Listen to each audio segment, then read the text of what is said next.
Hello everyone, my name is Jitendra Chaudhary and I welcome to all of you to prep IAS. दोस्तों, जैसा कि आपको पता है कि हम लोगों ने एनसीईआरटी की सीरीज चला रखी है और मैं आपको करवा रहा हूं ज्योग्राफी की एनसीईआरटी। 6th, 7th और 8th या कंप्लीट हम लोग एनसीईआरटी कर चुके हैं। मैराथन सेशन हमारा हुआ था। अभी हम लोग कर रहे हैं 9th स्टैंडर्ड की एनसीईआरटी, जिसमें हम लोगों ने पहले 3 चैप्टर कवर कर लिए हैं। आज हम लोग करने वाले हैं 4th चैप्टर और 4th चैप्टर का टाइटल आपका होता है क्लाइमेट। ठीक है, वातावरण। तो आज हम लोग क्लाइमेट के बारे में पढ़ने वाले हैं, लेकिन ये जो चैप्टर का मेजर जो फोकस रहेगा वो इंडिया के क्लाइमेट पे रहेगा, वर्ल्ड क्लाइमेट पे नहीं रहेगा। और इंडिया में भी जो हमारा मेजर फोकस रहने वाला है वो मॉनसून के ऊपर रहने वाला है, क्योंकि इंडिया का जो क्लाइमेट एक्चुअली डिसाइड किया जाता है वो मॉनसून के द्वारा ही किया जाता है। मतलब मॉनसून प्रिंसिपल भी है, मॉनसून टीचर भी है, मॉनसून स्टूडेंट भी है, मॉनिटर भी है, सब कुछ है monsoon.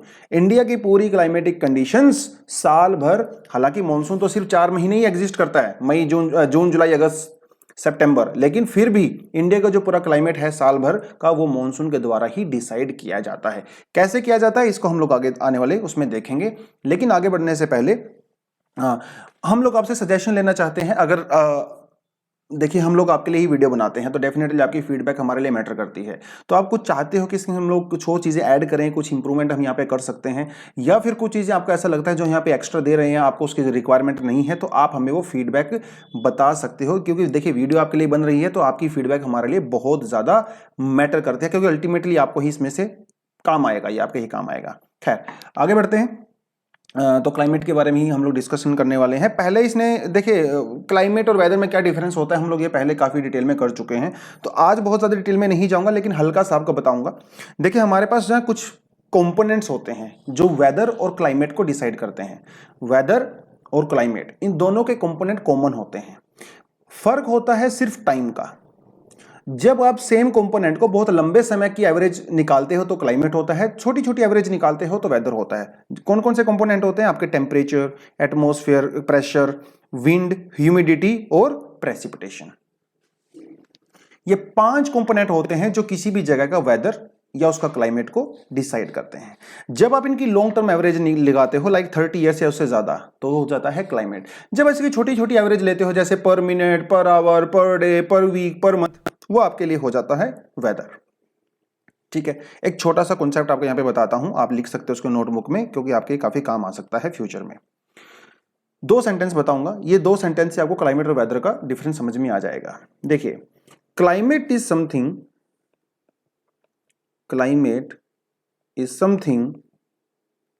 That we think of. ठीक है, और climate is something that we perceive. Okay, and weather is something, ये आप अपनी नोटबुक में लिख लो साथ के साथ, ठीक है, काम आएगा, दैट वी फील और that we experience. Are you getting this point? यही फर्क होता है वेदर में और क्लाइमेट में। सिंपल से 2 सेंटेंस हैं, याद रहेगा तो बढ़िया है, नहीं रहेगा तो आप अपनी सिंपल डिफरेंस यहां पे लिख सकते हो। जैसे इसका एग्जांपल आपको देता हूं। जैसे मैंने एक वर्ड आपको बोलता हूं, शिमला, मनाली। अब ये वर्ड बोलते ही आपके मन में क्या आता है? आपके मन में आता है कि यार ये शिमला और मनाली में ना ठंडा होगा। अब ये वर्ड चाहे मैं आपको दिसंबर में बोलूं, चाहे आपको मैं मई और जून में बोलूं, आपके दिमाग में एक ही चीज आएगी कि हाँ, शिमला मतलब ठंडा।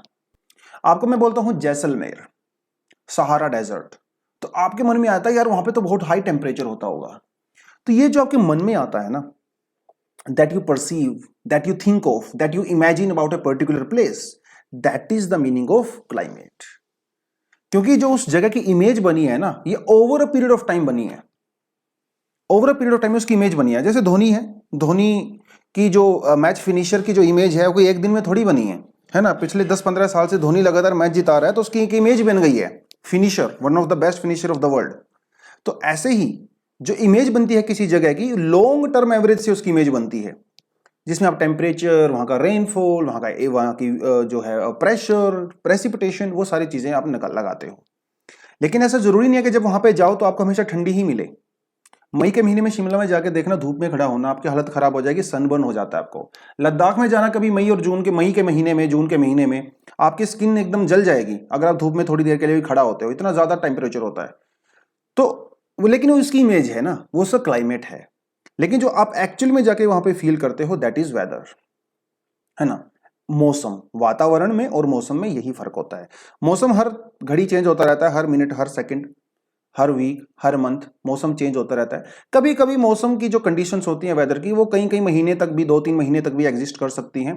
जैसे विंटर के महीने में ना विंटर वेदर, समर में टेम्परेचर इंक्रीज होता है, उसे हम लोग सीजन्स कहते हैं।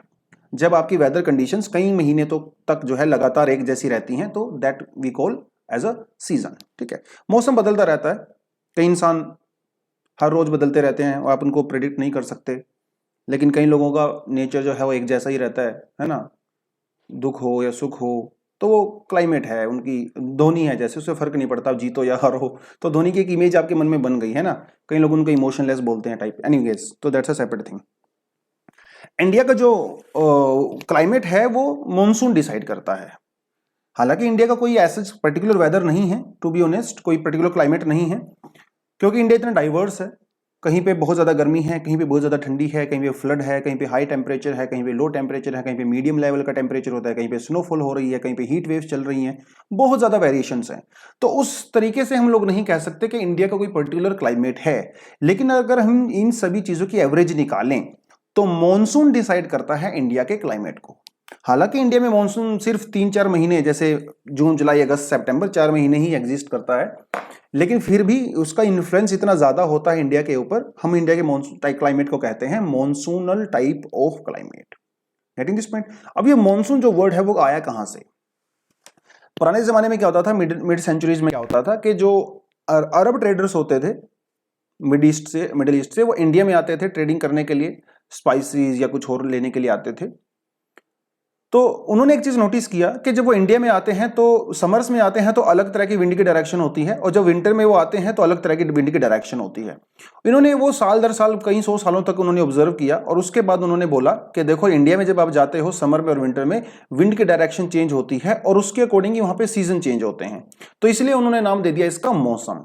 मौसम जो वर्ड है वो मौसिम अरेबिक वर्ड से निकला है, जिसका मतलब होता है सीजन। और मॉनसून में का मतलब होता है reversal of winds, seasonal reversal of winds होती है। समर में वो अलग डायरेक्शन में चलती है, विंटर में अलग डायरेक्शन में चलती है, और इसी वजह से यहाँ पे रेनफॉल भी होता है ना। तो ये तो छोटी छोटी चीजें हैं, आपको पहले से इसके बारे में पता है। खैर, तो जो climate of India is described as the monsoon type of climate, already पहले यहाँ पे यही लाइन लिखी हुई है। ठीक है। In Asia this type of climate is found mainly in the south and the south east. कहां पे पाया जाता है? साउथ में और साउथ ईस्ट में। इसका मतलब वेस्ट एशिया में मॉनसून आपको नहीं मिलता है, नॉर्थ वेस्ट में भी नहीं मिलता है। 4 डायरेक्शन होती है हमारे पास ना, नॉर्थ, साउथ, ईस्ट और वेस्ट। उसके अलावा north east, north west, south west और साउथ ईस्ट। तो जो मॉनसून वाला जो फिनोमिना है वो आपको कहां मिलता है? साउथ एशिया में और साउथ ईस्ट एशिया में। इंपॉर्टेंट है ये लाइन, आप अपनी नोटबुक में इसको याद कर लीजिए। ठीक है। अब कहता है, तो हम यहाँ पे 2 बहुत इंपॉर्टेंट एलिमेंट लेंगे जिसके बारे में हम लोग चर्चा करेंगे। पहला क्लाइमेट हम लोग लेंगे यहाँ पे टेम्परेचर, दूसरा हम लोग एलिमेंट लेंगे यहाँ पे प्रेसिपिटेशन। प्रेसिपिटेशन मतलब रेनफॉल। और भी तरीके होते हैं प्रेसिपिटेशन के, स्नोफॉल भी प्रेसिपिटेशन का ही तरीका होता है, जो हेल होती है, ओला वगैरह पड़ता है, वो भी प्रेसिपिटेशन का ही तरीका होता है, स्लीट भी प्रेसिपिटेशन का तरीका होता है। लेकिन ज्यादातर हम लोग रेनफॉल के बारे में बात करेंगे, क्योंकि मानसून में हिमालय को छोड़ के हर जगह रेनफॉल ही होता है। ओके, चलिए, तो बात करता है समर सीजन की। समर में टेम्परेचर 50 डिग्री सेंटीग्रेड तक जा सकता है, जो कि बहुत ज्यादा है, बहुत ज्यादा है। राजस्थान में अगर आप जाओगे समर में, मई जून के महीने में जाओगे, तो 50 डिग्री तक टेम्परेचर आपको मिल सकता है। वहीं अगर आप उसी समय अगर आप पहलगाम में जाओगे, तो जम्मू एंड कश्मीर में पड़ता है, वहां पे आपको टेम्परेचर मिलता है ओनली 20 डिग्री, ओनली 20 डिग्री। अगर विंटर में आप द्रास में जाओगे, द्रास एक जगह है कारगिल के पास में, वहां पे आपको टेम्परेचर मिलता है -45 डिग्री। लेकिन उसी समय विंटर में अगर आप त्रिवेंद्रम में जाओगे, तो वहां पे आपको टेम्परेचर मिलता है 22 डिग्री सेंटीग्रेड। इसका मतलब क्या है? मतलब सेम सीजन में आपको अलग अलग जगह पे अलग अलग टेम्परेचर देखने को मिलता है। इसके बहुत सारे फैक्टर रिस्पॉन्सिबल हो सकते हैं, जैसे लैटिट्यूड, ऑल्टीट्यूड, है ना, वहां की लोकल क्लाइमेटिक कंडीशंस, वो सब उसके ऊपर डिपेंड करता है। खैर, वो अलग चीज हो गई। तो कहता है जिस तरह से टेम्परेचर का वेरिएशन होता है, उसी तरह से प्रेसिपिटेशन का वेरिएशन भी पाया जाता है इंडिया में।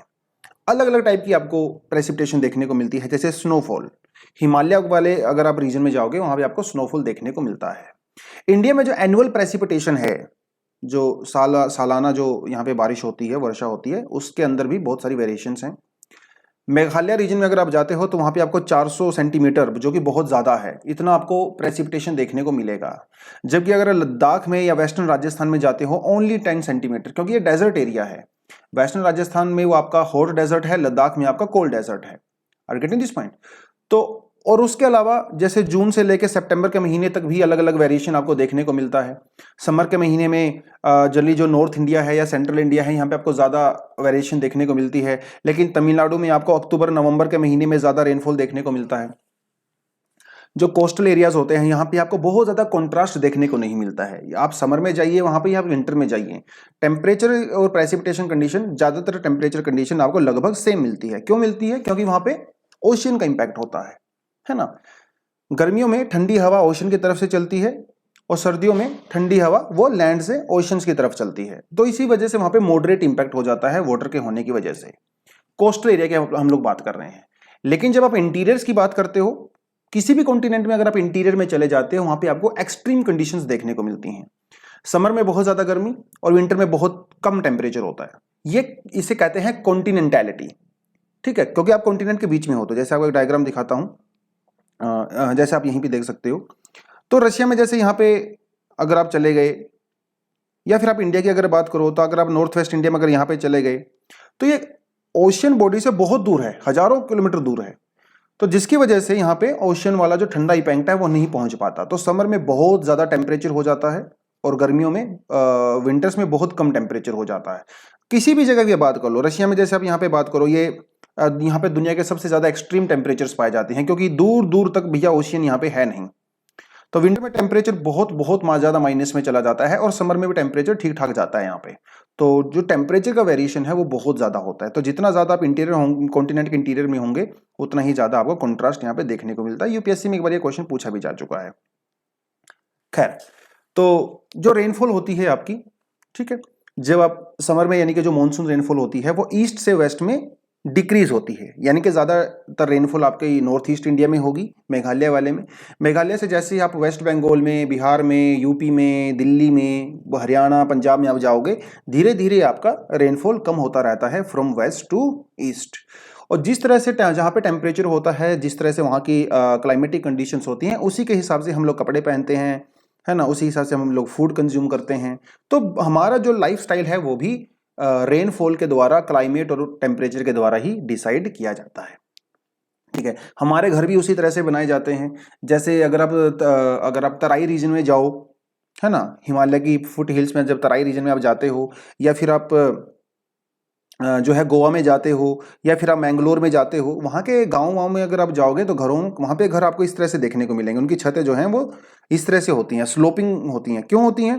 क्योंकि भैया वहाँ पे बहुत ज़्यादा रेनफॉल होता है और रेनफॉल की वजह से वो पानी ज़्यादा नीचे आ जाए जल्दी से जल्दी, इसीलिए वहाँ पे इस तरह के रूफ बनाए जाते हैं।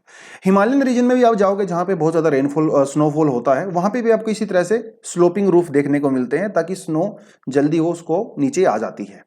लेकिन अब आसाम में जाओगे, आसाम में आपको जो है वो स्टिल्ट्स, यानी कि इस तरह से वो क्या करते हैं, वो बैम्बू से पहले बेस बनाते हैं, उसके ऊपर घर बनाते हैं, क्योंकि वहाँ पे वो बहुत कंटिन्यूस फ्लड आता है। अगर वो जमीन के ऊपर एकदम आप घर बनाएंगे तो घर के अंदर पानी नहीं घुस जाएगा क्या, है ना। इसी वजह से वहाँ पे वो स्टिल्ट्स के ऊपर घर बनाते हैं। तो देखिए, आपका जो रहने सहने का तरीका है, आपकी जो फूड हैबिट्स हैं, कपड़ा आप जो पहनते हो, हर चीज़ जो है वो मौसम के द्वारा, आपकी सराउंडिंग के द्वारा ही डिसाइड की जाती है। अब कहता है कि क्लाइमेट कंट्रोल्स, ऐसे कौन कौन से फैक्टर्स हैं जो क्लाइमेट को कंट्रोल करते हैं? बहुत सारे फैक्टर्स हैं, जैसे आपका लैटिट्यूड, ठीक है, latitude, altitude, pressure, wind system, distance from the sea, continentality आपको बताया अभी, ocean currents and the relief features. ये सारे के सारे फैक्टर्स आपके क्लाइमेट को इन्फ्लुएंस करते हैं, है ना। जैसे एक डायग्राम में अगर मैं आपको यहाँ पे दिखाऊं, तो जैसे आपका यहाँ पे जो ये इक्वेटर है ना, ऊपर आपका पोल आ जाता है। अगर आप सन की मूवमेंट की बात करो तो हमारा सन जो है वो ट्रॉपिक ऑफ कैंसर और ट्रॉपिक ऑफ कैप्रिकॉन के बीच में ही घूमता रहता है, ठीक है। ये आपका ट्रॉपिक ऑफ कैंसर हो गया, ये आपका यहाँ पे ट्रॉपिक ऑफ कैप्रिकॉन हो गया। इसका मतलब जो ये आपके लैटिट्यूड्स होते हैं, ट्रॉपिक्स वाले जो लैटिट्यूड्स होते हैं, यहाँ पे सरप्लस हीट होती है, लेकिन जो पोल्स होते हैं यहाँ पे डेफिसिट हीट होती है। इसीलिए जब आप इक्वेटर से पोल्स की तरफ जाते हो, मतलब जब आप लो लैटिट्यूड से हायर लैटिट्यूड की तरफ जाते हो तो टेम्परेचर हमेशा डिक्रीज होता है। तो जब आप इक्वेटर से पोल्स की तरफ जाते हो तो टेम्परेचर ऑल्सो डिक्रीजेस। तो it means that latitude is a very deciding factor when it comes to impacting the climatic conditions. तो ये तो कोई बड़ी बात नहीं है, आपको पहले से ही पता है।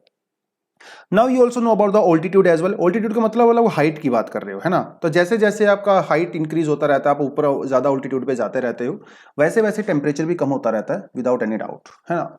अब एवरेस्ट पे जाओगे, शिमला में जाओगे, मनाली में जाओगे तो डेफिनेटली टेम्परेचर कम होगा एज कम्पेयर टू दिल्ली, क्योंकि दिल्ली का ऑल्टीट्यूड काफी नीचे है और मनाली का और एवरेस्ट का काफी ऊपर है। Are you getting this point? तो ऑल्टीट्यूड भी बहुत ज्यादा यहाँ पे फर्क पड़ता है। लैटिट्यूड का तो हम लोगों को पता ही है, क्योंकि जैसे जैसे आप ऊपर हायर ऑल्टीट्यूड्स पे जाते हो, आपकी जो एयर होती है वो भी काफी कम डेंस होती है, और कम डेंसिटी होने की वजह से आपका टेम्परेचर भी वहां पे काफी लो हो जाता है। हालांकि इसके दूसरे रीजंस भी होते हैं, लेकिन आज आप इतना ही समझिए, ठीक है। तो समर सीजन में भी जब आप हिल्स पे जाते हो तो काफी कूल टेम्परेचर यहाँ पे होता है। उसके अलावा जो प्रेशर और विंड कंडीशंस होती हैं ये भी डेफिनेटली इंपैक्ट करती हैं। आपका जो ऑल्टीट्यूड होता है, जो लैटिट्यूड होता है, उसके साथ कंबाइन होके आपकी विंड डायरेक्शन से भी यहाँ पे फर्क पड़ता है। जैसे मान लो अगर आपकी विंड अगर वो ओशंस की तरफ से चल रही है समर में तो आपको ठंडी का एहसास होता है ना। अगर आपकी जो विंड्स हैं, जो हवाएं हैं, अगर वो किसी पहाड़ी एरिया से चल रही हैं तो आपको ज़्यादा ठंडी, क्योंकि वहाँ से ठंडी हवाएं चलती हैं। तो ये काफ़ी फर्क होता है विंड का भी, और ये विंड जो है आपकी लैटिट्यूड के ऊपर और ऑल्टीट्यूड के ऊपर भी डिपेंड करती हैं। डिस्टेंस फ्रॉम द सी मैंने आपको बता ही दिया। अगर आपकी कोई भी सिटी अगर ओशियंस के बिल्कुल पास में होती है, जैसे मुंबई है या त्रिवेंद्रम है जो कोस्टल एरिया के आसपास होता है, वहाँ पे मॉडरेटिंग इम्पैक्ट होता है और आपको बहुत ज़्यादा हाई टेम्परेचर वहाँ पे फील नहीं होता है, लेकिन आप इंटीरियर में जाते हो तो बहुत ज़्यादा फील होता है। उसी तरह से जो आपके ओशन करंट्स होते हैं वो भी इम्पैक्ट करते हैं कि पर्टिकुलर जगह गर्म होगी या ठंडी होगी। बहुत ज़्यादा इंपैक्ट तो नहीं होता है, लेकिन काफ़ी फिर भी आप बोल सकते हो कि इंपैक्ट होता है। अब ओशन करंट्स क्या होते हैं इसके बारे में हम लोग पहले कर भी चुके हैं, ओशन करंट्स में आपको दिखा भी चुका हूँ। Ocean currents are basically they are rivers in the oceans, है ना। छोटी छोटी रिवर्स होती हैं और कुछ रिवर्स गर्म होती हैं, कुछ रिवर्स ठंडी होती हैं। इसी हिसाब से हम बोल देते हैं कि कोल्ड करंट होते हैं और वार्म करंट होते हैं। कुछ एग्जांपल आपको यहाँ पे दिखा देता हूँ। जैसे अगर आप बात करिए, मैं सिर्फ ड्रॉ करूंगा, वैसे यहाँ पे नहीं दिखा रखा है। जैसे यहाँ पे अगर आप बात करें, ये पेरू के पास में, चिली के पास में, तो यहाँ पे करंट होता है जो कोल्ड करंट होता है, इसे कहते हैं पेरुवियन करंट। क्या कहते हैं? पेरुवियन करंट, हेम्बोल्ट करंट भी इसको बोल सकते हो। ये कोल्ड करंट होता है, यूजुअली कोल्ड करंट होता है। तो इसकी वजह से यहाँ पे जो पेरू है या जो आपका चिली है, यहाँ पे काफी ठंडी कंडीशंस होती हैं, ड्राई कंडीशंस होती हैं। और यहीं पे पाया जाता है एक अटाकामा डेजर्ट। क्या पाया जाता है? Atacama desert. क्योंकि इस कोल्ड करंट की वजह से यहाँ पे रेनफॉल नहीं होता है, तो there we found a desert. उसी तरह से ऑस्ट्रेलिया के वेस्ट कोस्ट में भी आपको एक और कोल्ड करंट देखने को मिलता है। That is why we also find a desert here, because of the cold waters here there is no evaporation, no condensation, no rainfall, and that is why these areas are very very dry. Okay, तो अभी आप समझ गए होंगे। उसी तरह से आपका जो अटलांटिक ओशन होता है, यहाँ पे एक बहुत ही फेमस एक करंट चलता है, बहुत फेमस करंट चलता है, जिसे हम लोग कहते हैं, देखो यहाँ से ब्राजील वाले कोस्ट से एक नीचे चला जाता है, और एक आपकी जो गल्फ स्ट्रीम होती है, वो गल्फ स्ट्रीम जो है बाद में नॉर्थ अटलांटिक ड्रिफ्ट ऊपर की तरफ चली जाती है, तो ये वार्म करंट होता है। तो जैसे ही यूरोप वाली साइड में जाता है, डेफिनेटली इसका जो थोड़ी सी जो वार्मिंग इम्पैक्ट होता है वो यूरोप के ऊपर भी पड़ता है। हालांकि यूरोप टेम्परेट रीजन में पड़ता है और थोड़ा सा और ऊपर जाओगे तो पोलर रीजन के आसपास पड़ता है, लेकिन thanks to this north Atlantic drift, ये एरियाज की जो पोर्ट्स होती हैं जो वो फ्रीज नहीं होती हैं विंटर के सीजन में भी। तो कुछ इंपैक्ट होता है ओशन करंट्स का भी वहाँ के लोकल क्लाइमेटिक कंडीशंस के ऊपर। तो ये पॉइंट मैं सिर्फ आपको यही बताया था, डिटेल में मैं नहीं गया, क्योंकि डिटेल में अभी इस क्लास के हिसाब से जाने की ज़रूरत आपको है नहीं। अब देखिए मज़ेदार चीज़, एनसीईआरटी का मैजिक। एनसीईआरटी में सिंपल सी स्टेटमेंट दे रखी है, why most of the world's deserts are located in the western margin of the continents in the subtropics. As it is statement, बिल्कुल एज इट इज, एक word भी change नहीं है। 2014 के यूपीएससी में पूछा गया है, मेंस में 10 नंबर का क्वेश्चन है ये। Without changing even a single word, why most of the world's deserts are found or located in the western margins of the continents in the subtropics। आया ना मजा? यही तो गेम है एनसीईआरटी का। आपके प्रीलिम्स हो चाहे मेंस हो, बहुत सारे क्वेश्चंस आपके डायरेक्टली हैंडल यहाँ पे हो जाते हैं। क्या बात कर रहा है? देखिए मैं आपको डिटेल में तो नहीं कराऊंगा खैर, लेकिन फिर भी आपको बता देता हूँ हल्का सा। यहाँ पे आपको पाया जाता है अटाकामा डेजर्ट, राइट। यहाँ पे आपको मिलता है अमेरिकन जो मोहोव डेजर्ट या मैक्सिकन डेजर्ट मिलता है। यहाँ पे आपको मिलता है सहारा डेजर्ट, यहाँ पे आपको मिलता है थार का डेजर्ट और अरेबियन डेजर्ट, राइट। यहाँ पे मिलता है आपका विक्टोरिया डेजर्ट। अगर आप ध्यान से देखो तो ये सारे के सारे डेजर्ट कॉन्टिनेंट की वेस्टर्न साइड में है ना, और सब ट्रॉपिक्स में ही पाए जाते हैं। मतलब ये देखिए ये एक लैटिट्यूड है, इस लैटिट्यूड पे ही पाए जाते हैं, सब ट्रॉपिक्स पे पाए जाते हैं। 30 डिग्री 35 डिग्री के आसपास पाए जाते हैं।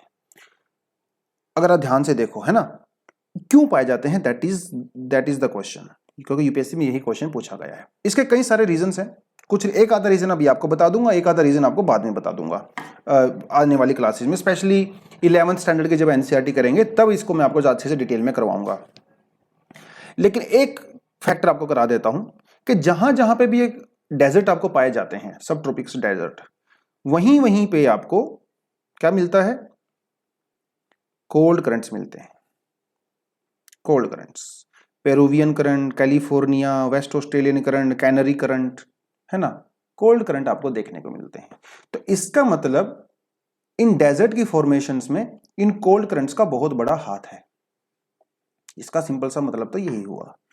कुछ और रीजंस भी होते हैं कि जैसे यहाँ पे हाई प्रेशर बेल्ट होती है, यहाँ पे ईस्टर्ली विंड्स चलती हैं, है ना, वो भी रीजंस होते हैं। एक दो रीजन, 4-5 रीजन होते हैं टोटल मिला के, लेकिन these are the ocean current is also one of the primary reason here. UPSC का क्वेश्चन है 2014 का।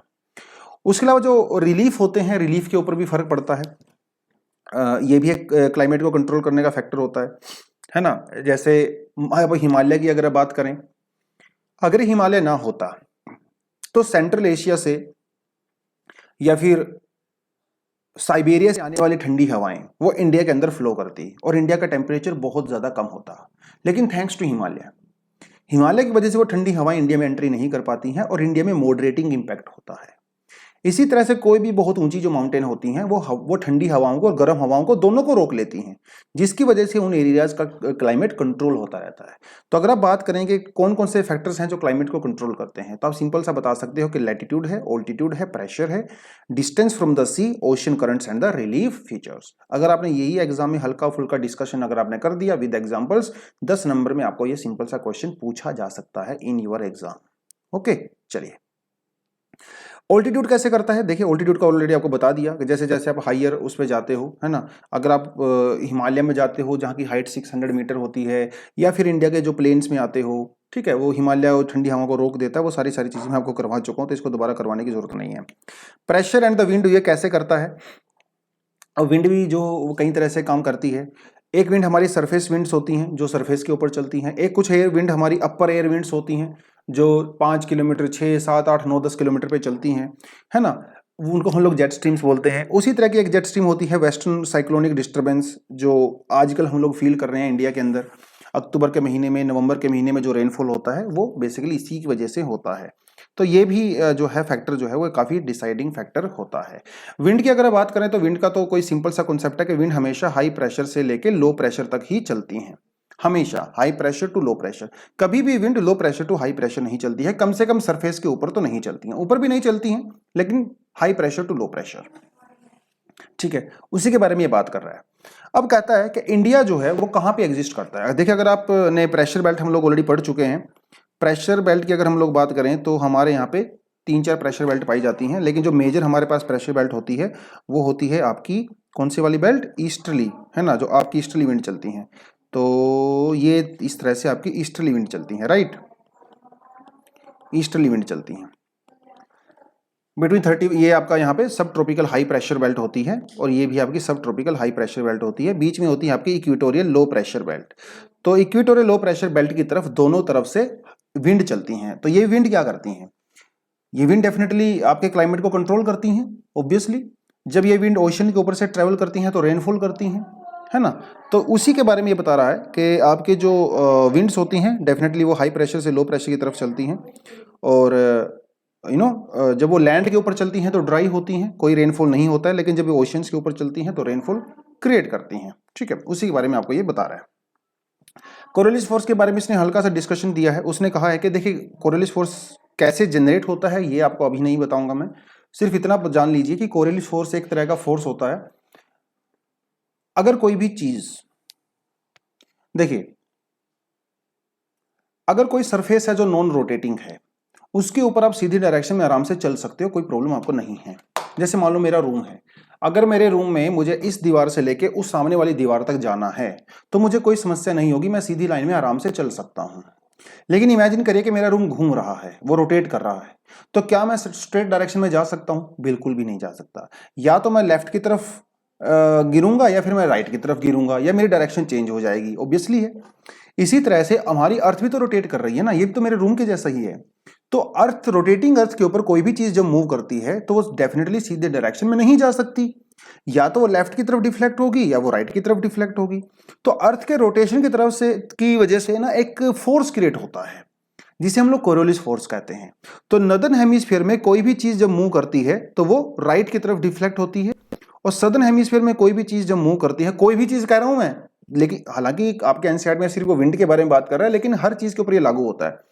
सदर्न हेमिस्फीयर में कोई भी चीज मूव करती है तो वो लेफ्ट साइड की तरफ डिफ्लेक्ट होती है, इसे कहते हैं आप कोरियोलिस फोर्स।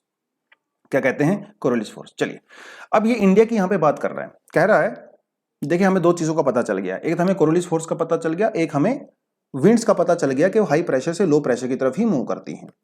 अगर आप इंडिया की सिचुएशन देखो, इंडिया में क्या है, देखिए हाँ जी, इसी को ले लेते हैं, ज़्यादा इधर उधर नहीं जाएंगे, इसी डायग्राम को ले लेते हैं। देखिए अगर आप इंडिया की बात करिए समर के महीने में, तो समर में यहाँ पे सन होता है, ट्रॉपिक ऑफ कैंसर के ऊपर सन होता है, और नीचे इंडियन ओशन के अंदर विंटर होती है, मतलब यहाँ पे लो टेम्परेचर होता है, मतलब हाई प्रेशर होता है, और इंडिया पे जो है लो प्रेशर होता है। विंड कहाँ से कहाँ चलती है? High pressure to low pressure, as simple as that. ये तो हो गया आपका समर का सिनेरियो। विंटर में सिनेरियो बिल्कुल उल्टा होता है।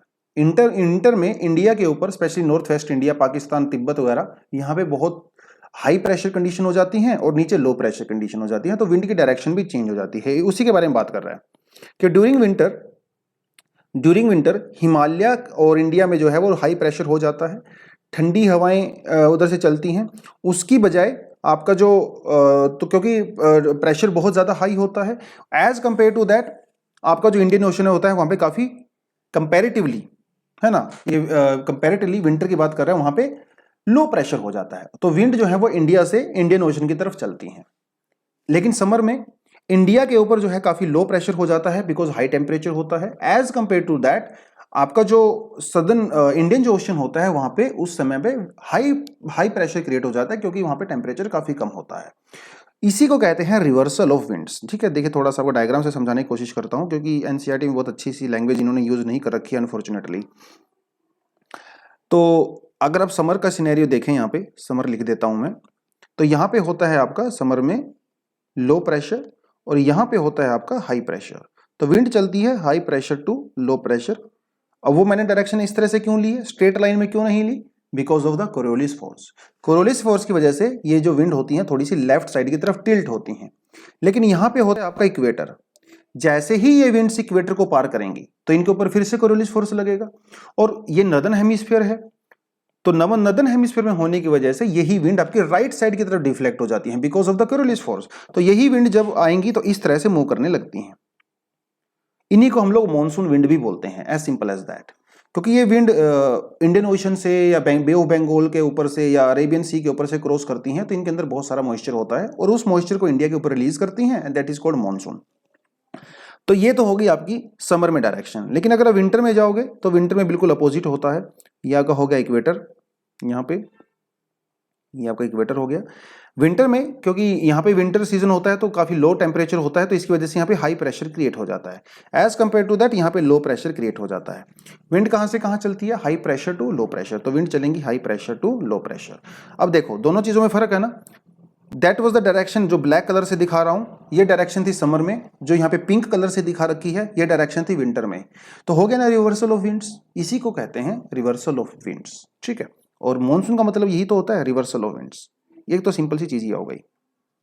उसके अलावा ये तो जो विंड चलती हैं अभी आपको मैंने जो बताई, ये चलती है सरफेस के ऊपर। इसी तरह की कुछ विंड्स आपकी अपर सरफेस के ऊपर भी चलती हैं। जिसे आप ऐसे जेट स्ट्रीम कहते हैं, ठीक है, अपर एयर सर्कुलेशन, जिन्हें जेट स्ट्रीम कहते हो आप। ये विंड जो है आपका 5, 7, 10 किलोमीटर, 12 किलोमीटर के ऊपर चलती हैं और बहुत फास्ट होती हैं, बहुत ज्यादा फास्ट होती हैं। फास्ट क्यों होती हैं? क्योंकि ऊपर फ्रिक्शन होता ही नहीं है, तो फ्रिक्शन ना होने की वजह से इनकी स्पीड बहुत हाई होती है।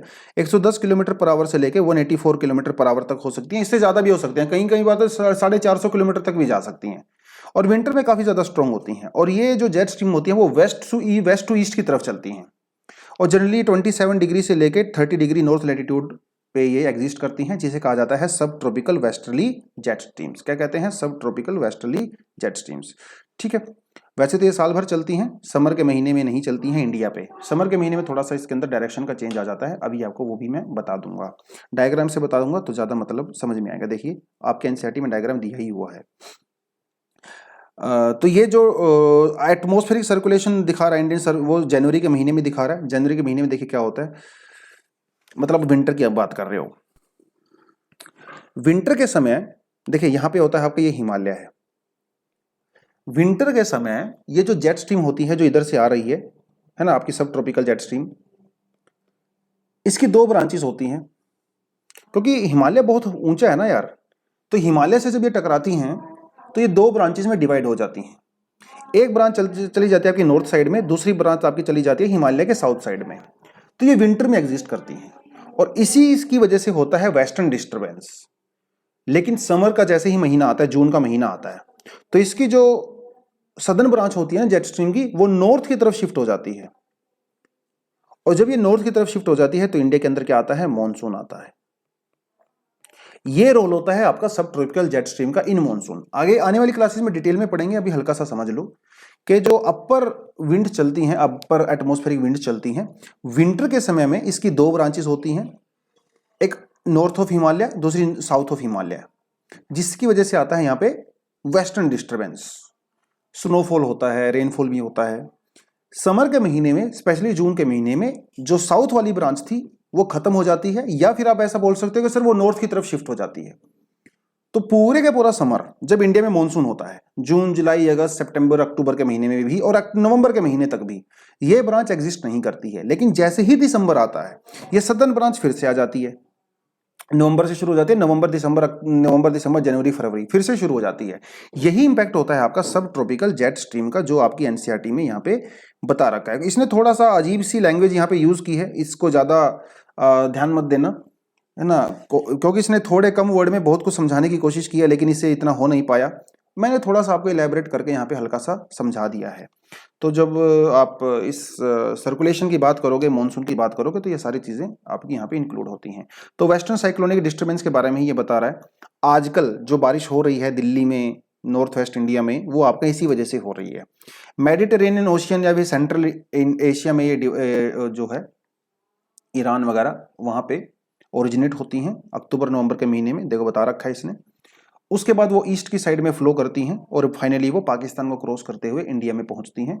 तो आपका हरियाणा, पंजाब, दिल्ली, इवन यूपी, कभी कभी आसाम तक भी चली जाती हैं, और जहां जहां भी ये जाती हैं वहां पे कुछ ना कुछ रेनफॉल क्रिएट करती हैं। ओके, तो ये तो थोड़ा सा हो गया आपका इसके बारे में। अभी थोड़ा सा इंडियन मानसून के और थोड़ा डिटेल में जानने की कोशिश करते हैं। वो ट्रेडर्स ने इसका नाम मानसून रखा है, वो मैंने आपको ऑलरेडी बता दिया है। अभी अभी हम लोगों ने मानसून का एक्सपीरियंस किया है। अभी रिट्रीटिंग मानसून वाले फेज में हम लोग चल रहे हैं। क्या मानसून सिर्फ इंडिया में होता है? ऐसा नहीं है, बहुत सारे लोगों को लगता है सिर्फ इंडिया में होता है। 20 डिग्री नॉर्थ और 20 डिग्री साउथ में ट्रॉपिकल रीजन्स में मानसून एक्सपीरियंस किया जाता है, लेकिन ज्यादातर इसका जो बिल्कुल प्रोमिनेंट होता है वो आपका साउथ एशिया में और साउथ ईस्ट एशिया में होता है। अब मानसून की जनरेशन के अंदर कई सारे फैक्टर रिस्पॉन्सिबल होते हैं, वो थोड़ा फैक्टर को हम लोग ब्रीफली देख लेते हैं। हालांकि ये टॉपिक अपने आप में ही 3-4 घंटे का टॉपिक होता है, लेकिन मैं आपको सिर्फ 10 मिनट में ही करवाऊंगा, क्योंकि एनसीईआरटी में अभी के लिए इतनी ही रिक्वायरमेंट है हमारे पास। अदरवाइज ज्योग्राफी का बहुत बेसिक और एक इलैबोरेट टॉपिक होता है मानसून। क्या रीजंस होते हैं, कौन कौन से फैक्टर्स होते हैं, ऑलरेडी आपको बता चुका हूं। हीटिंग और कूलिंग होती है लैंड और वाटर की। समर के महीने में इंडिया हीटअप होता है, इंडियन ओशन ठंडा होता है, तो वहां से हवाएं चलती हैं इंडिया की तरफ, क्योंकि इंडिया पे लो प्रेशर क्रिएट होता है। एक तो रीजन आपका ये हो गया। दूसरा रीजन हो गया आईटीसीजेड। आईटीसीजेड क्या होता है? इंटर ट्रॉपिकल कन्वर्जेंस जोन, यानी कि जो आपका इक्वेटोरियल लो प्रेशर बेल्ट होती है ना, जो अभी बताया था आपको। देखिए तो ये जो इक्वेटोरियल लो प्रेशर बेल्ट होती है जनरली आपका इक्वेटर के ऊपर होती है और यहीं पे जो है ईस्टर्ली विंड चलती हैं। देखिए ईस्टर्ली विंड का क्या टारगेट होता है? ईस्टर्ली विंड का टारगेट होता है कि इस लो प्रेशर बेल्ट को फिल करना। लो प्रेशर बेल्ट मतलब वो वैक्यूम क्रिएट हो गया है और वैक्यूम को क्रिएट करने के लिए चारों तरफ से हवाएं आती हैं, इन्हीं हवाओं को बोलते हैं हम लोग ईस्टर्ली विंड्स। लेकिन आप इमेजिन करिए कि और ये जो आपकी इक्वेटोरियल लो प्रेशर बेल्ट होती है, ये ITCZ होता है, ये सन की मूवमेंट के ऊपर डिपेंड करता है, ये सन को फॉलो करता है बेसिकली। तो समर के महीने में सन तो नॉर्थवर्ड चला जाता है, तो समर के महीने में ये होती है आपकी ITCZ। जून के महीने की मैं बात कर रहा हूं। ईस्टर्ली विंड का टारगेट क्या होता है? इसको फिलअप करना, है ना। ITCZ क्योंकि इंडिया के ऊपर सिचुएटेड होता है तो आपकी विंड इस तरह से चलती हैं, ईस्टर्ली विंड्स, ठीक है। यही कारण है क्योंकि ये ईस्टर्ली विंड थोड़ा सा इक्वेटर को क्रॉस करती हैं, तो आप जो है इसको इस तरह से भी, एक मिनट रुको, हाँ, तो आप इसको इस तरह से यहां से ले सकते हो, ठीक है। ये होती है आपकी ITCZ का रोल, क्योंकि आपका जो ITCZ होता है, ITCZ is equal to basically equatorial low pressure belt. जब ये इंडिया के ऊपर आता है तो इंडिया के ऊपर इस तरह से विंड चलती है, एज सिंपल एज दैट। तो जहां जहां पे ITCZ जाएगा आपकी मॉनसून वहीं वहीं पे जाएगी, ठीक है। जैसे 1 जून में आपका ITCZ यहाँ होता है, फिर धीरे धीरे आपका ITCZ ऊपर की तरफ चलने लगता है, तो जैसे जैसे आपका ITCZ नॉर्थ की तरफ मूव करता है आपकी मॉनसून भी उसी तरह से नॉर्थ की तरफ मूव करती है, जिसे कहते हैं एडवांस ऑफ मॉनसून, है ना। मॉनसून एडवांस होता रहता है। एक तो ये रीजन हो गया आपका ITCZ। तो 2 फैक्टर हो गए, differential heating of and cooling of the land and water and the shift of the ITCZ। Winter के महीने में ITCZ जो है वो सदर्न इंडियन ओशन में होता है, तो हवाएं इंडिया से नीचे की तरफ चलती हैं। समर के महीने वो गंगेटिक प्लेन पे होता है आपका, हरियाणा, पंजाब, यूपी, बिहार, वेस्ट बंगाल वहां पे होता है, इसलिए आपका मानसून वहां पे चला जाता है। उसके अलावा हाई प्रेशर एरिया मेडागास्कर के पास में होता है, ये तो आपको मैंने बता दिया। जब इंडिया पे लो प्रेशर होता है आपका हरियाणा, पंजाब, दिल्ली, राजस्थान, पाकिस्तान, जब यहाँ पे लो प्रेशर होता है तो इंडियन ओशन में मेडागास्कर के पास में हाई प्रेशर होता है, तो विंड वहां से चलती है। तो एक फैक्टर आपका ये हो गया। उसके अलावा समर महीने में सिर्फ हरियाणा, पंजाब, दिल्ली और पाकिस्तान ही गर्म नहीं होता भैया, उस समय में तिब्बतन प्लेटो भी काफी गर्म हो जाता है समर के महीने में, और वहां पे भी लो प्रेशर क्रिएट हो जाता है। तो लो प्रेशर इतना इंटेंस हो जाता है कि बेचारी जो हवाएं हैं इंडियन ओशन से वो इंडिया की तरफ चलने लगती हैं, बहुत फोर्सफुली, काफी फास्ट चलती हैं। तो ये तिब्बतन प्लेटो का भी काफी इंपॉर्टेंट रोल होता है यहाँ पे। उसके अलावा जो वेस्टर्ली जेट स्ट्रीम है ना, ये तो आपको मैंने बता ही दिया।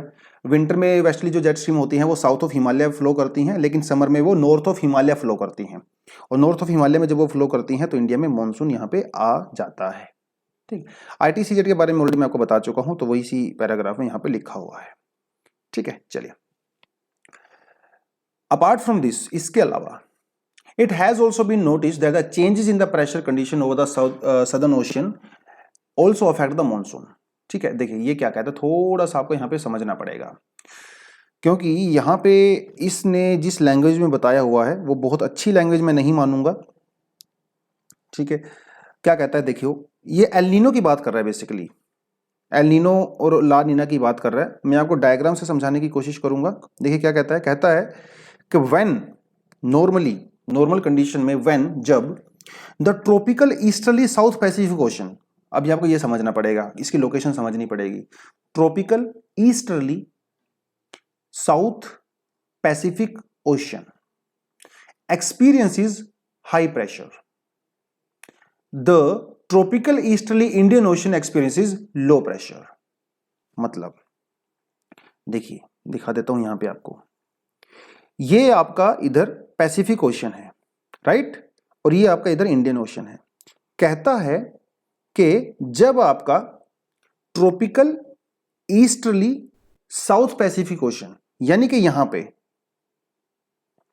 जब हाई प्रेशर होता है, उसी समय ट्रॉपिकल ईस्टर्ली इंडियन ओशन, यहां पे मतलब लो प्रेशर होता है नॉर्मली। और जब ये कंडीशन होती है तो आपका मॉनसून भी नॉर्मल होता है, मॉनसून भी नॉर्मल होता है। और यहां पे आप बोलोगे सर यहां पे हाई प्रेशर क्यों होता है? अरे भैया, क्योंकि यहां पे पेरुवियन करंट चलता है, पेरुवियन करंट ठंडा होता है, उसकी वजह से यहां पे हाई प्रेशर होता है। लेकिन कभी कभी यह कंडीशन रिवर्स हो जाती है, कभी कभी यहां पे लो प्रेशर हो जाता है और अनफॉर्चुनेटली यहां पे हाई प्रेशर हो जाता है, ठीक है, कभी कभी। और जब ये कंडीशन होती है उसको हम लोग कहते हैं एल नीनो। क्या कहते हैं? El Nino. यही पूरा इसने यहाँ पे समझाने की कोशिश की है, ठीक है। Easterly Pacific ocean, low pressure comparison and all that, ठीक है, उसको कहते हैं सदर्न ऑसिलेशन। क्योंकि ये पूरे का पूरा ऑसिलेशन जो है high pressure low pressure low pressure high pressure कहाँ पे हो रहा है? सदर्न ओशन में हो रहा है, इसलिए इसको बोल देते हैं सदर्न ऑसिलेशन। ऑसिलेशन मतलब ये होता है ना कम ज्यादा, है ना, तो इसे कहते हैं सदर्न ऑसिलेशन, ठीक है। और क्योंकि जब ये एल नीनो के साथ मिक्स होता है तो इसको कह देते हैं ENSO, El Nino southern oscillation. El Nino का क्या इंपैक्ट पड़ता है इंडिया के ऊपर? जब एल नीनो इंपैक्ट आता है तो इंडिया के ऊपर मॉनसून कंपैरेटिवली कम हो जाता है, डिक्रीज हो जाती है इंटेंसिटी। क्या ये हमेशा सही होता है? ऐसा नहीं है। कई बार ऐसा देखा गया है कि एल नीनो होते हुए भी इंडियन मॉनसून वीक नहीं होता है, जैसे इस बार हुआ। इस बार वहां पे एल नीनो कंडीशंस हैं, उसके बावजूद भी इंडिया की जो मॉनसून है वो अच्छी खासी रही, पिछले साल भी और उससे पिछले साल भी। तो अगर एग्जाम में क्वेश्चन आ जाए तो हमेशा एल नीनो का इंडिया के ऊपर नेगेटिव इंपैक्ट नहीं पड़ता है, ठीक है। ये तो खैर आपको करवाऊंगा मैं थोड़ी देर में, यूपीएससी वाला क्वेश्चन है, ठीक है। एल नीनो जो है वो 2 से 5 साल में आता है। बेसिकली एल नीनो का कहने का मतलब ये होता है भैया कि आपका जो वहां पे पेरुवियन करंट होता है, पेरुवियन करंट है ना, हम्बोल्ट करंट होता है। आपका जो पेरुवियन करंट की जो नॉर्मल कैरेक्टरिस्टिक्स होती है वो होती है कोल्ड, ये होता है नॉर्मल। कभी कभी आपका पेरुवियन करंट वार्म हो जाता है, वार्म, उसको कहते हैं एल नीनो। और कभी कभी आपका पेरुवियन करंट और ज्यादा कोल्ड हो जाता है, colder as compare to previous year, उसको बोलते हैं ला नीना। इतना सही समझना है बस, इससे ज्यादा आपको अभी के लिए समझने की जरूरत नहीं है। ये सारी की सारी चीजें डिपेंड करती हैं पेरुवियन करंट के ऊपर। पेरुवियन करंट जब गर्म हो जाता है तो एल नीनो होता है, पेरुवियन करंट जब नॉर्मल से ज्यादा ठंडा हो जाता है तो ला नीना होता है। इंडिया के ऊपर जनरली क्या इंपैक्ट पड़ता है? हमेशा नहीं बोल रहा हूं, जनरली बोल रहा हूं। एल नीनो की वजह से आपकी मॉनसून वीक हो जाती है, ला नीना की वजह से आपकी मॉनसून स्ट्रांग हो जाती है। लेकिन ऐसा हमेशा जरूरी नहीं है, क्योंकि और भी बहुत सारे फैक्टर्स होते हैं जो मॉनसून को इंपैक्ट करते हैं। मॉनसून इतना ज्यादा फ्रजाइल और कॉम्प्लेक्स सिस्टम होता है, आज तक इसको कोई प्रॉपर तरीके से समझ ही नहीं पाया है, और इसके ऊपर बहुत ज्यादा रिसर्च चलती रहती है, ठीक है। चलिए अब बात करते हैं मॉनसून के ऑनसेट के बारे में। ऑनसेट का मतलब होता है मॉनसून का आना, और मॉनसून ग्रेजुअली नहीं आता है, मॉनसून एकदम से आता है। Are you getting this point? धीरे धीरे बता के नहीं आएगा कि आज थोड़ा सा रेनफॉल, कल थोड़ा, परसों थोड़ा, और थोड़ा थोड़ा थोड़ा थोड़ा, नहीं, ऐसे नहीं आता है, एकदम से आता है, जिसे कहते हैं बर्स्ट ऑफ मॉनसून। और एक बार जब ये आ जाता है तो लगभग 100 से लेके 120 दिनों तक एग्जिस्ट करता है, ठीक है। Are you getting this point? अब कहता है, अब कैसे पता चलेगा कि मॉनसून का बर्स्ट हो गया? जब मॉनसून का बर्स्ट होता है, ठीक है, 1 जून के फर्स्ट वीक में होता है, केरला में जाता है ये। जब मॉनसून का बर्स्ट होता है तो कई दिनों तक लगातार बारिश होती है, कई दिनों तक। ऐसा नहीं होगा कि 1 घंटे बारिश हो जाएगी बंद हो जाएगी, नहीं नहीं, जब बर्स्ट होता है तो कई घंटे तक जो है, कई दिनों तक लगातार बारिश होती है, जिसे कहते हैं ऑनसेट ऑफ मॉनसून। पता चल जाता है भैया अभी मॉनसून आ गया है। एक तो इसका ये रीजन होता है कि जो आपकी जो केरला कोस्ट होती है, यहाँ पे हवाएं टकराती हैं जिनके अंदर बहुत सारा मॉइस्चर होता है, तो यहाँ पे फर्स्ट वीक ऑफ जून में मॉनसून आ जाता है। इसको पता लगाने का एक कारण और होता है, एक तरीका और होता है। जो आपके सब ट्रॉपिकल जेट स्ट्रीम थी विंटर के महीने में, वो कहां थी? उसकी एक ब्रांच साउथ ऑफ हिमालय चल रही थी, लेकिन जैसे ही ये ब्रांच खत्म हो जाती है और ऊपर की तरफ चलने लगती है हिमालय से, उसको भी कहते हैं आप लोग ऑनसेट ऑफ मॉनसून। तो 2 तरीके से मॉनसून का पता लगता है। पहले तरीका तो ये केरला कोस्ट के ऊपर, और दूसरा तरीका सब ट्रॉपिकल जेट स्ट्रीम की शिफ्टिंग जब हो जाती है फ्रॉम साउथ टू नॉर्थ, हम लोग कहते हैं भैया मॉनसून आपका आ गया है, ठीक है। तो 1 जून के आसपास वहां पे चलती है। उसके अलावा फिर बाद में इसकी ने टाइमिंग बता रखी है। एक बार जब वो आ जाती है इंडिया में मॉनसून, तो वो 2 ब्रांचेस में डिवाइड हो जाती है, 2 ब्रांच में डिवाइड हो जाती है। एक ब्रांच होती है अरेबियन सी के अंदर फ्लो करती है, और दूसरी ब्रांच बे ऑफ बंगाल के अंदर फ्लो करती है, ठीक है। Are you getting this point? एक बे ऑफ बंगाल में करती है और अरेबियन सी में करती है। जब केरला कोस्ट पे 1 जून के आसपास जब मॉनसून आता है, उसके लगभग 10 दिनों के बाद वो मुंबई में आता है, ठीक है, मुंबई में आता है। 1 हफ्ते बाद वो आसाम में आता है, और धीरे धीरे एडवांस होता रहता है, धीरे धीरे एडवांस होता रहता है। 15 जून के आसपास आपका गंगा में पहुंचता है, गंगा प्लेन में, मतलब आपका बिहार, यूपी, झारखंड इधर पहुंचता है, इधर पहुंचता है, ठीक है। उसके अलावा फिर थोड़ा थोड़ा आगे जब आप बढ़ते हो तो महाराष्ट्र में जो आपका सौराष्ट्र और कच्छ वाले रीजन में पहुंचता है, कच्छ वाले रीजन में पहुंचता है। थोड़ा सा और अगर अब इसको समय देते हो, जून के आखिरी महीने तक जाते हो, जैसे आप 29 जून को जाते हो, तो दिल्ली में मानसून पहुंच जाता है। ठीक है, तो बे ऑफ बंगाल ब्रांच जो है वो दिल्ली में आके मानसून करती है 29 जून को। फर्स्ट वीक ऑफ जुलाई की जब आप बात करते हैं तो उत्तर प्रदेश, पंजाब, हरियाणा, ईस्टर्न राजस्थान वगैरह में बारिश होना शुरू हो जाती है। 15 जुलाई के आसपास जो है वो हिमाचल में बारिश होती है। इसका मतलब देखिए, अभी डेट आपके लिए इंपॉर्टेंट है, एग्जाम के लिए आपको डेट पता होनी चाहिए। अगर एग्जाम से मानसून के रिगार्डिंग क्वेश्चन आता है तो ये डेट्स आपको मेंशन करनी पड़ेंगी। पहली बात तो ये है। दूसरी बात आपको यहाँ पे ये समझनी पड़ेगी, इस पूरे कॉन्सेप्ट से आपने समझा क्या? इस पूरे कॉन्सेप्ट से हमने ये समझा कि सर इंडिया में मानसून एक दिन नहीं आता है, धीरे धीरे एडवांस करता है ना। पहले यहां आएगा, फिर थोड़ा ऊपर जाएगा, फिर और ऊपर जाएगा, फिर और ऊपर जाएगा, ऐसे जाएगा। ये होता है मानसून का ट्रेंड। तो 1 जून को यहाँ पे आएगा, है ना, सबसे आखिर में 15 जुलाई को यहाँ पे जाता है। डायग्राम आपको दे रखा है आपके एनसीईआरटी में, आपको यहीं पे दिखा देता हूँ। देखिए, ये होता है आपका एडवांसिंग ऑफ मानसून। तो 1 जून, 5 जून, 10 जून, 15 जून, 1 जुलाई और 15 जुलाई। ये जो लाइंस आपको दिखाई दे रही हैं, इन लाइंस पे इन डेट को बारिश होती है। और ये ऐसे क्यों जाता है, नीचे से ऊपर की तरफ क्यों जाता है? क्योंकि ये ITCZ को फॉलो करता है। जहां जहां पे ITCZ जाता है वहां वहां पे मानसून जाता है, सीधी सी बात है। तो ITCZ पहले आपका यहाँ पे होता है, फिर यहाँ होता है, यहाँ होता है, इस तरह से आपका ITCZ एडवांस करता रहता है और उसी के साथ साथ आपकी मानसून विंड भी चलती रहती हैं। एज सिंपल एज दैट, कोई इसमें ज्यादा टफ चीज है नहीं। ठीक है, आने वाली क्लासेस में थोड़ा सा और डिटेल में आपको करवाऊंगा। ठीक है, तो ये हो गया आपका मानसून। ठीक है, तो अभी आपको मानसून के बारे में कुछ कुछ बेसिक चीजें पता चल गई हैं। आने वाली क्लासेस में डिटेल में जाएंगे। आपको ये पता चल गया कि मानसून का कारण क्या होता है ना। Differential heating of land and the ocean, western ये जो आपकी सब ट्रॉपिकल जेट स्ट्रीम होती हैं, ये भी आपको पता चल गया है। तिब्बत का क्या रोल होता है वो भी आपको पता चल गया है। विंड जो फ्लो करती हैं उसका भी आपको पता चल गया है ना। तो कुछ कुछ बेसिक चीजें अभी आपको मानसून के बारे में पता चल चुकी हैं। मानसून की डेट्स भी आपको पता चल चुकी हैं, कैसे 1 जून से लेके 15 जुलाई तक मानसून केरला से लेके आपका कहां तक जाती हैं, राजस्थान तक जाती हैं, है ना। कुछ कुछ चीजें आपको यहाँ पे पता चल चुकी हैं। अभी देख लेते हैं सीजन्स, कौन कौन से सीजन्स हैं इंडिया में। 4 सीजन बेसिकली पाए जाते हैं। 4 सीजन पाए जाते हैं। एक कोल्ड सीजन होता है, मतलब सर्दियां होती हैं, विंटर।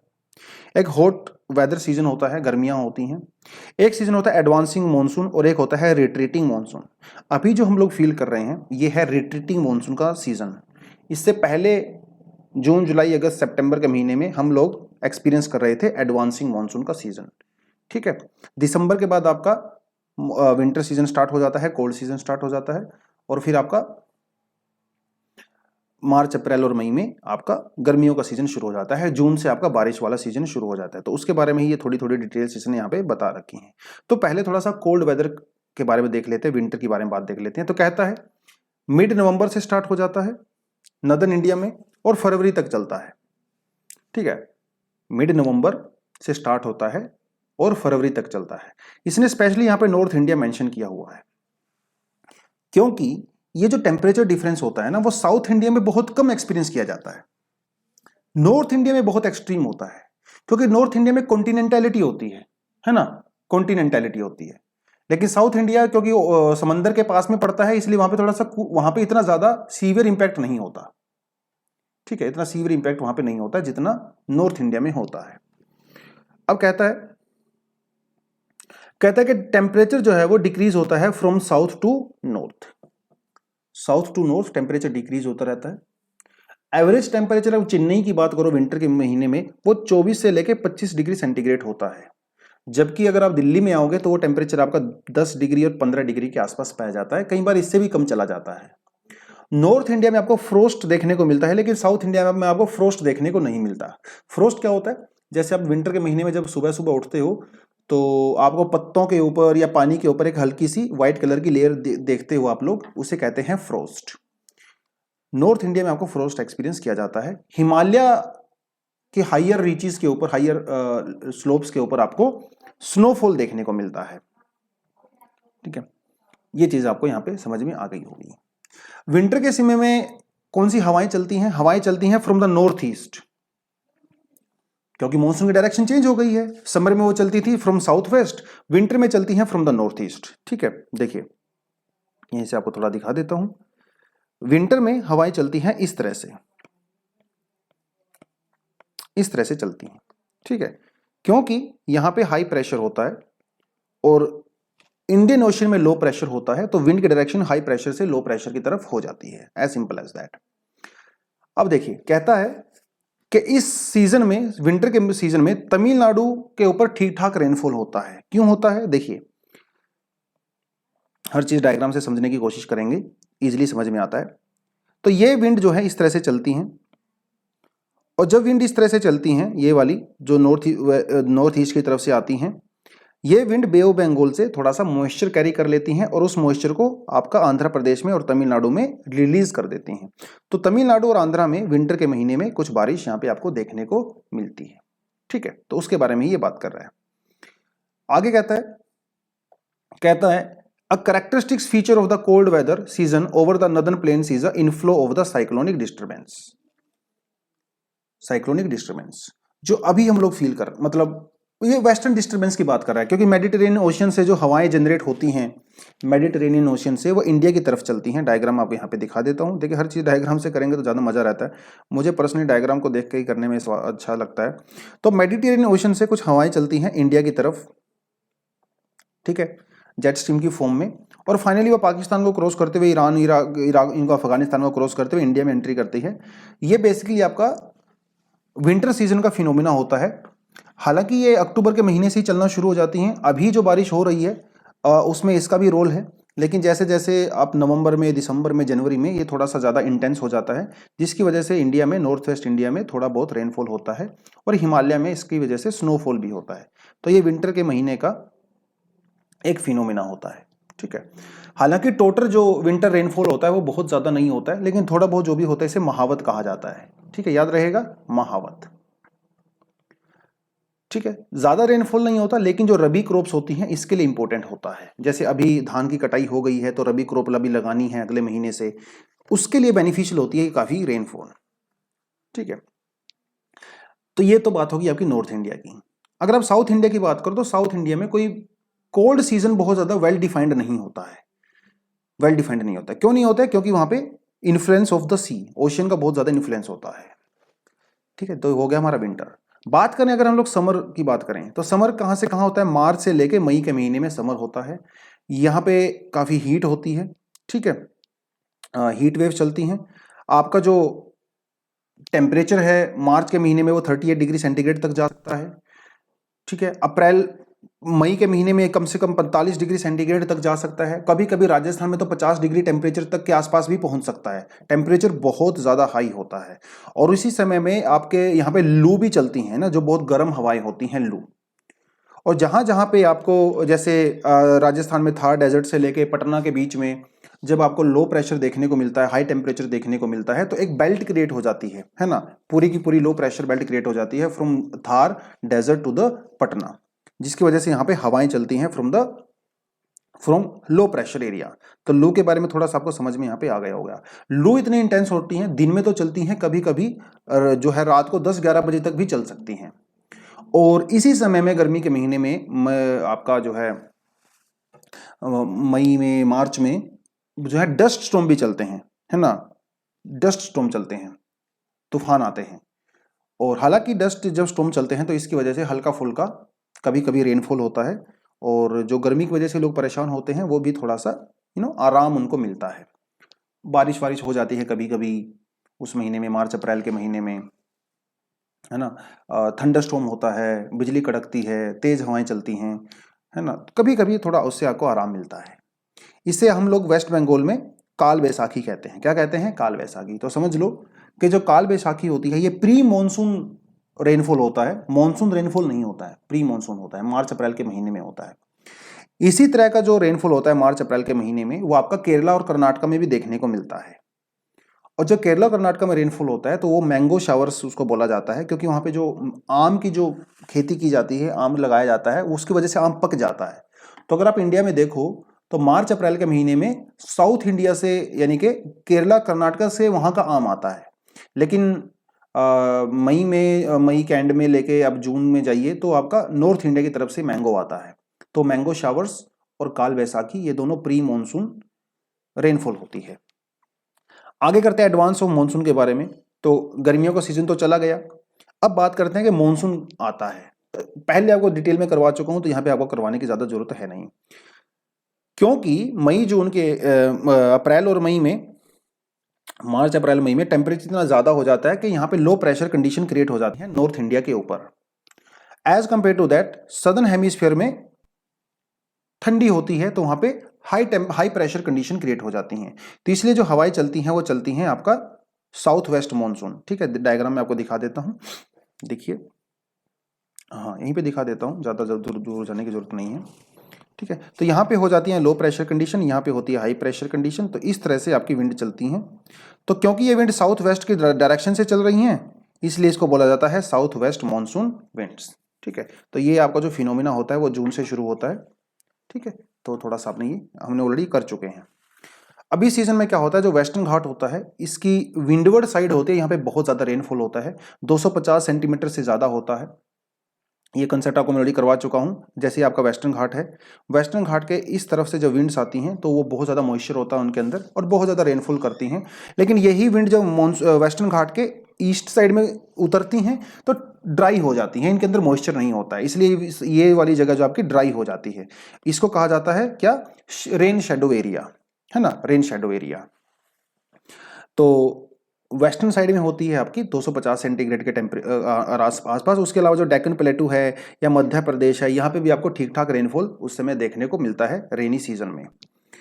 ठीक है, समझ में आया कुछ? थोड़ा सा आपको और डिटेलिंग दे देता हूँ, हालांकि इस क्लास के लिए रिक्वायर्ड नहीं है, लेकिन फिर भी थोड़ा दे देते हैं। देखिए यहाँ पे आ गया आपका ये वेस्टर्न घाट्स होता है, ये आपका ईस्टर्न घाट्स होता है। यहाँ पे आपकी नर्मदा, विंध्या, सतपुड़ा की जो वैलीज होती हैं, रिफ्ट वैली वो होती है। यहाँ पे आपकी महानदी रिवर फ्लो करती है। ओके, और ये आपका यहाँ पे अरावली रेंज होती है।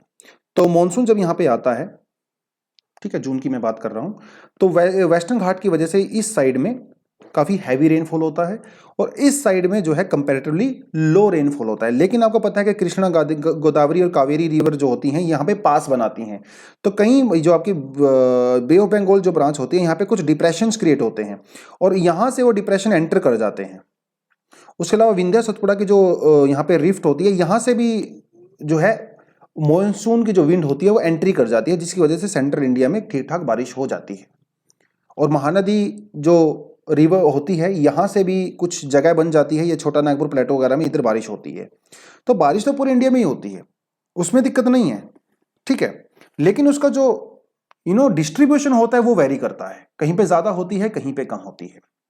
ठीक है, उसके बारे में बता रखा है कि जो आपका जो खासी हिल्स होती हैं मेघालय के अंदर, गारो खासी जयंतिया, वहां पे मोसिनरम नाम की जगह है जहाँ पे बहुत ज्यादा रेनफॉल होती है, क्योंकि वहां पे एयर जो है वो ट्रैप हो जाती है ना। जैसे आपका यहाँ पे एयर जो है, ये आपका मेघालय प्लेटो आ गया इधर से, और जब यहाँ से विंड्स आती हैं और यहाँ पे आपकी अरकनयोमा की पहाड़ियाँ हैं, ये इसको धकेलती हैं इस तरफ इंडिया की तरफ, और बांग्लादेश से एंट्री करते हुए यहाँ पे गारो खासी जयंतिया की पहाड़ियाँ हैं, यहाँ पे जाके विंड्स ट्रैप हो जाती हैं और बहुत सारा रेनफॉल यहाँ पे करती हैं। लेकिन उसके बाद इनको जैसे ही थोड़ी सी जगह मिलती है तो वो इससे वेस्ट की तरफ दौड़ने लगती हैं for the foot hills of Himalaya. And क्योंकि यहाँ पे आपका ITC होता है, तो ITC को फॉलो करते हुए वो इस तरह से फ्लो करती हैं। ठीक है, हल्का फुल्का डिटेल दे रहा हूँ, देखिए, क्योंकि मुझे खुद अच्छा नहीं लगता कम डिटेल देना, लेकिन जितनी NCERT की रिक्वायरमेंट है भैया, उसी हिसाब से हम लोग इसको कर लेंगे तो ज़्यादा सही रहेगा।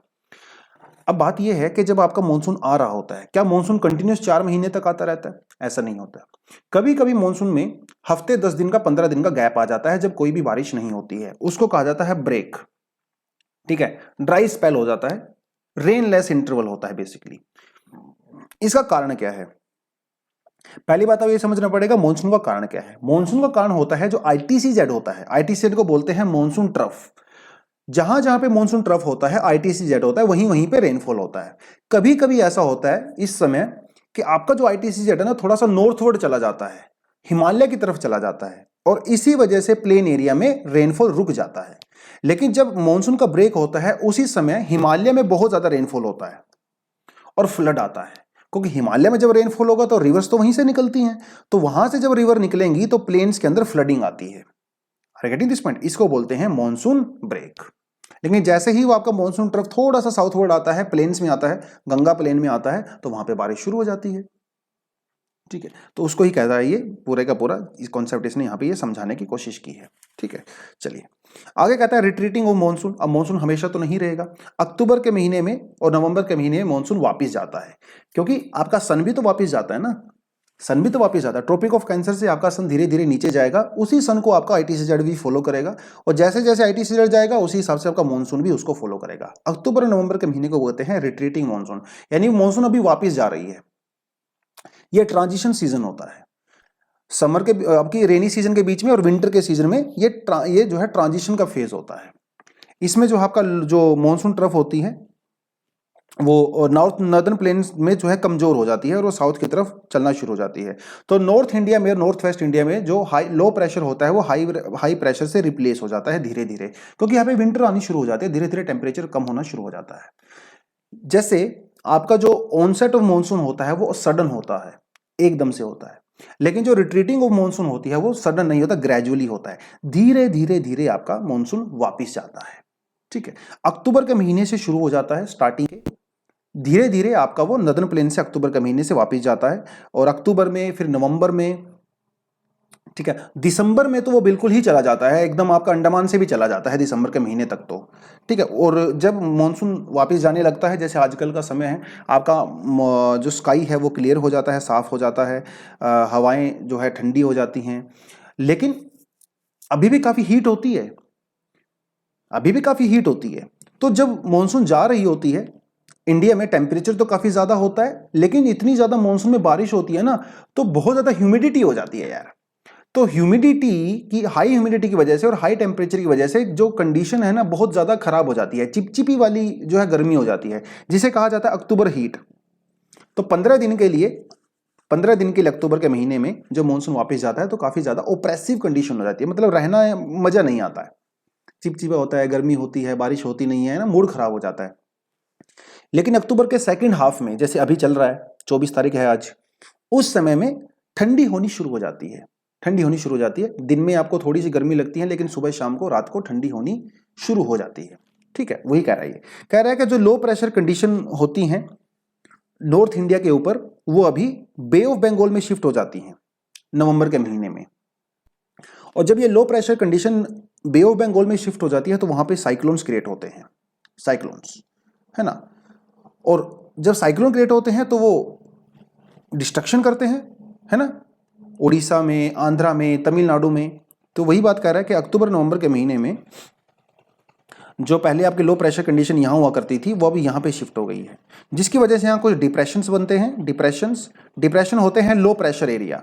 कभी कभी ये डिप्रेशन बहुत ज़्यादा स्ट्रॉन्ग हो जाते हैं और ट्रॉपिकल साइक्लोन का रूप ले लेते हैं, बहुत स्ट्रॉन्ग हो जाते हैं, बड़े हो जाते हैं, और ये जब इस तरफ मूव करते हैं तो आपको उड़ीसा कोस्ट पे, आंध्रा कोस्ट पे, तमिलनाडु कोस्ट पे काफ़ी ज़्यादा डिस्ट्रक्शंस करते हैं। हालांकि अरेबियन ओशियन सी के अंदर भी डिप्रेशंस क्रिएट होते हैं, लेकिन as compare to west bay of Bengal काफ़ी कम होते हैं नंबर ऑफ साइक्लोन्स। ठीक है, उसी के बारे में बात करें, काफ़ी ज़्यादा डिस्ट्रक्टिव यहाँ पे ये हो जाते हैं। ठीक है, गोदावरी, कृष्णा, कावेरी वगैरह, डेल्टा, वेस्ट बंगाल और बांग्लादेश, उड़ीसा वगैरह पे काफ़ी ज़्यादा धूम मचाते हैं, वो हम सबको पता है। ठीक है, अब बात करते हैं रेनफॉल की डिस्ट्रीब्यूशन की बात करते हैं। Through out the year India में एक जैसा रेनफॉल नहीं होता, मॉनसून के समय भी एक जैसा रेनफॉल नहीं होता, क्योंकि लोकल कंडीशन के हिसाब से रेनफॉल वेरी करता है। इंडिया का जो वेस्टर्न कोस्ट है वहाँ पे अगर आप मुंबई की बात करो या वेस्ट जो आपके वेस्टर्न घाट्स हैं उसके वेस्ट साइड की बात करो, 400 सेंटीमीटर से ज़्यादा का रेनफॉल होता है। लेकिन उसके कंपैरिजन में जो आपका वेस्टर्न राजस्थान है या गुजरात वाला रीजन है, वहाँ पे सिर्फ और सिर्फ 60 सेंटीमीटर का रेनफॉल होता है ना। लेह और लद्दाख में तो और भी कम होता है, क्योंकि वहाँ पे कोल्ड डेजर्ट पाया जाता है, कोल्ड डेजर्ट पाया जाता है ना।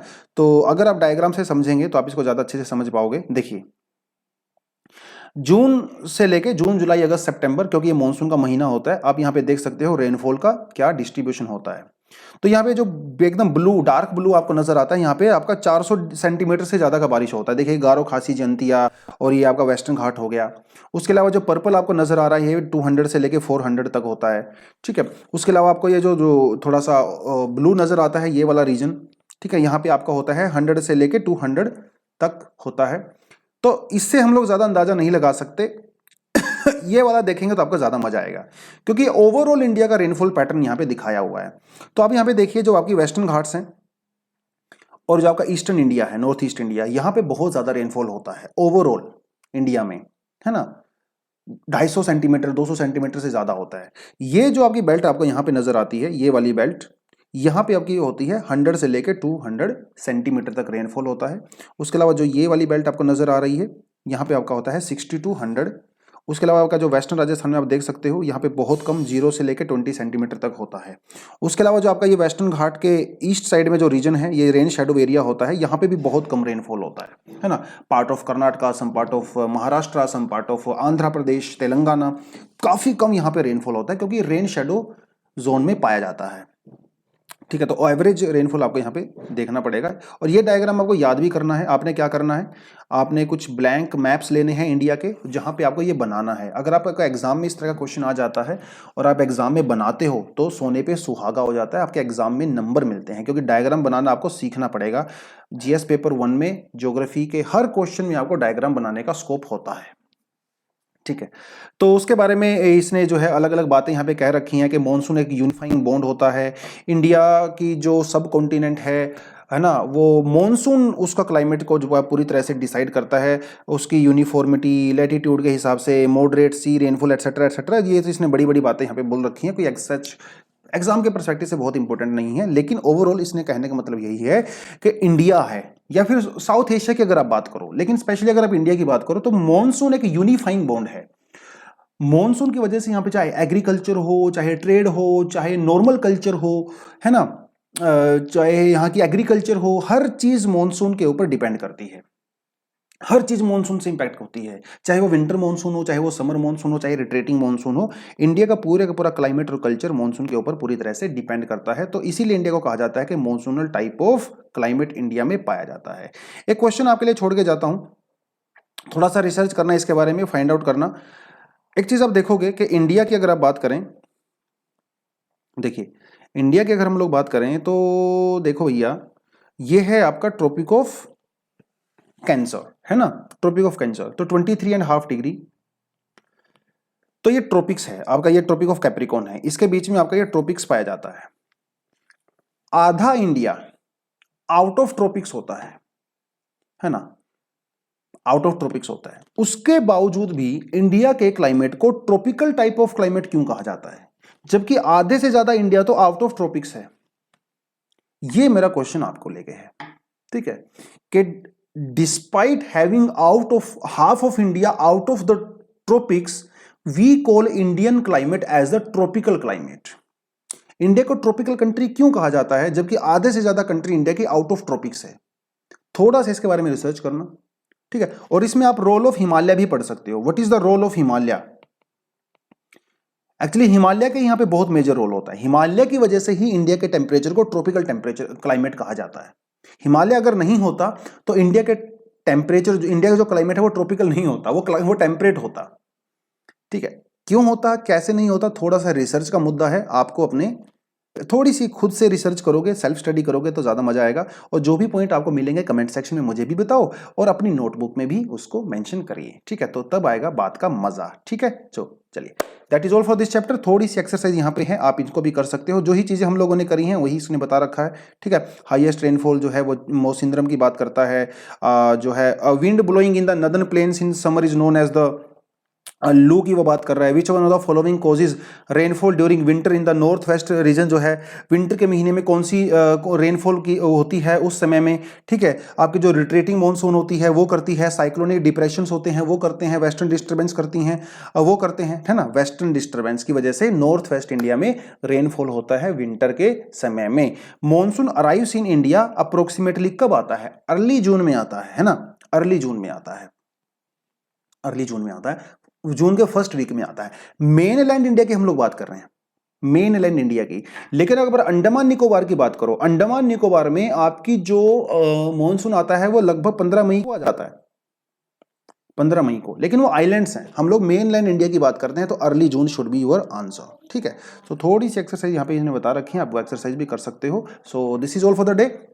थोड़ा सा मैंने आपको जल्दी जल्दी में करवाया क्योंकि ये कॉन्सेप्ट बहुत ज़्यादा डिटेल हो जाते हैं, लेकिन इस एनसीईआरटी के हिसाब से हमने आपको लिमिट करने की कोशिश की है कि एनसीईआरटी के अकॉर्डिंग ही अपने आप को हम लोग लिमिटेड रखें।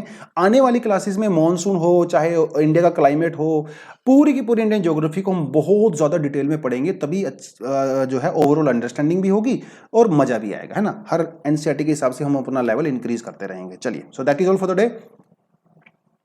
Thank you very much, all the best and जय हिंद।